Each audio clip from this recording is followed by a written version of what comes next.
നമസ്കാരം. ഞാൻ doctor Anil, general hospital കൽപ്പറ്റയിലെ ഗൈനക്കോളജിസ്റ്റാണ്. ഞാനിവിടെ സ്ത്രീകളിൽ കാണുന്ന ഗർഭാശയകള ക്യാൻസർ അഥവാ സർവൈക്കൽ ക്യാൻസറിനെ പറ്റിയും അതിനെ പ്രതിരോധിക്കാനായിട്ടുള്ള വാക്സിൻ HPV വാക്സിനെ പറ്റിയുമാണ് സംസാരിക്കുന്നത്. സ്ത്രീകളിൽ സാധാരണ കാണുന്ന രണ്ട് മാരകമായ ക്യാൻസറാണ് breast cancer and cervical cancer. ഈ സർവൈക്കൽ ക്യാൻസർ സാധാരണ 30-45 വയസ്സിൻ്റെ ഇടയിലാണ് കാണുക. ഗർഭാശയകള ക്യാൻസർ അല്ലെങ്കിൽ സർവൈക്കൽ ക്യാൻസർ ഉണ്ടാകുന്നത് ഹ്യൂമൻ പാപ്പിലോമ വൈറസ് എന്ന ഒരു അണുബാധ കാരണമാണ്.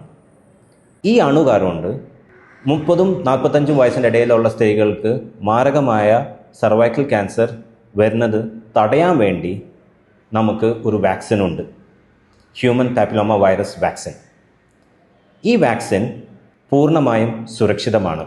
14 വയസ്സുള്ള കഴിഞ്ഞ കുട്ടിക്ക് ഈ വാക്സിൻ കൊടുത്തു കഴിഞ്ഞാൽ അവർക്ക് ഭാവിയിൽ ഈ മാരകമായ ഗർഭാശയകള ക്യാൻസർ അല്ലെങ്കിൽ സർവൈക്കൽ ക്യാൻസർ വരാണ്ടിരിക്കാൻ സാധിക്കും.